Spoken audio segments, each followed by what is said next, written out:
आज हम लोग इंग्लिश के क्लास में वर्ब टू बी का प्रयोग करना सीखेंगे।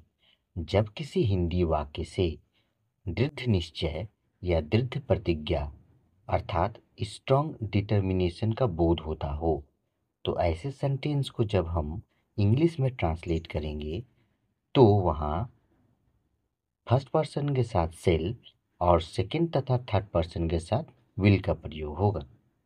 आइए हम जानते हैं पर्सन कितने प्रकार के होते हैं। पर्सन 3 प्रकार के होते हैं, फर्स्ट पर्सन, सेकंड पर्सन और थर्ड पर्सन। फर्स्ट पर्सन का सिंगुलर नंबर है आई और फर्स्ट पर्सन का प्लूरल नंबर हो जाएगा वी। सेकंड पर्सन का सिंगुलर नंबर है यू और प्लूरल भी यू ही होता है। थर्ड पर्सन है ही सी इट एनी नेम, ये थर्ड पर्सन के सिंगुलर नंबर है तथा थर्ड पर्सन के प्लूरल नंबर होते हैं। इस प्रकार के हिंदी वाक्यों में कर्ता के बाद प्रायः अवश्य शब्द जरूर रहता है। इसे हम आने वाले एग्जाम्पल में देखेंगे। ट्रांसलेशन के मुख्यतः 4 स्ट्रक्चर होते हैं। पहला स्ट्रक्चर अफर्मेटिव सेंटेंस जब हम बनाएंगे तो इस ऑर्डर में फॉलो होगा।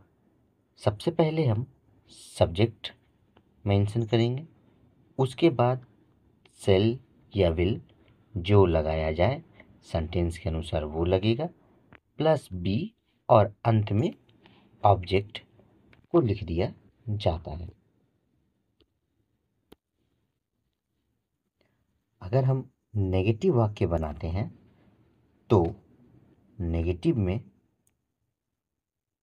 सबसे पहले सब्जेक्ट, उसके बाद सेल या विल दोनों में से जो लगाया जाए, उसके बाद नॉट, फिर बी और अंत में क्या होता है, ऑब्जेक्ट को लिख दिया जाता है।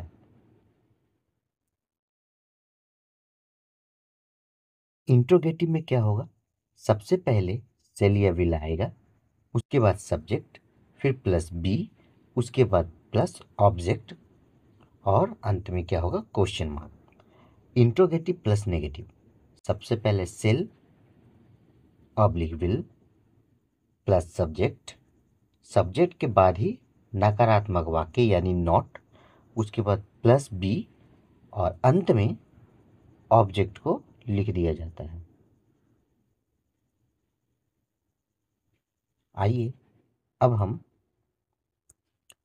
वर्ब बी में कौन कौन से हेल्पिंग वर्ब शामिल होते हैं उसे थोड़ा समझ लें। अगर बी वर्ब का प्रयोग हम प्रेजेंट टेंस में कर रहे हैं तो इसमें मुख्यतः 3 हेल्पिंग वर्ब मिले हुए होते हैं, अर्थात इज, आर, एम।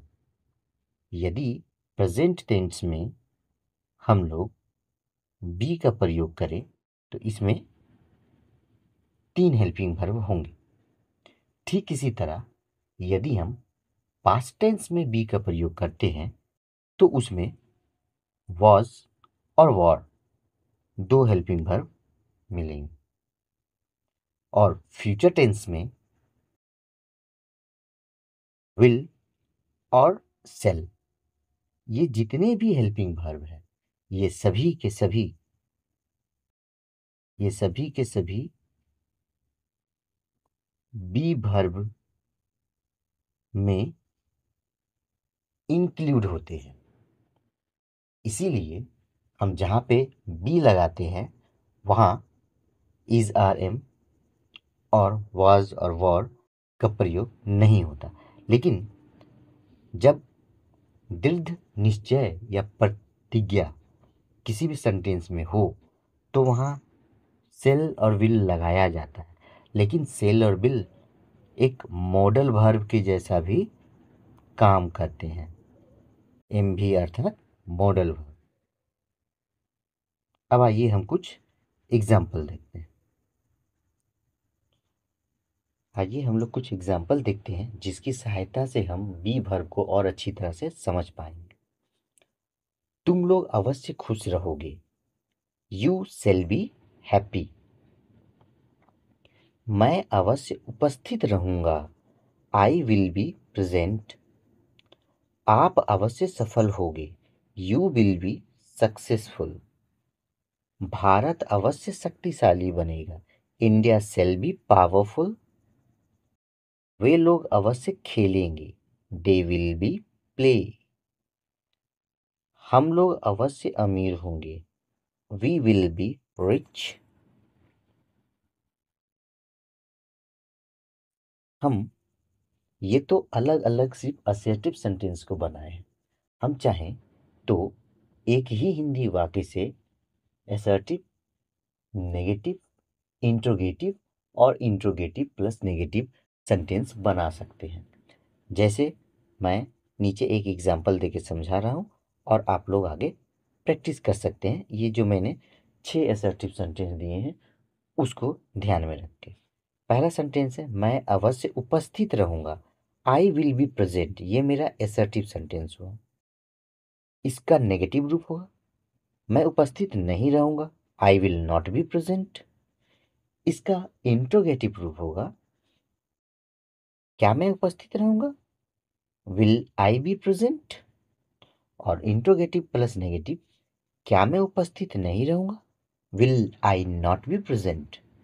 अर्थात अगर हम एक हिंदी वाक्य को लेकर के 4 स्ट्रक्चर में बना सकते हैं सेंटेंस को, असर्टिव, नेगेटिव, इंट्रोगेटिव और interrogative plus negative. Thank you.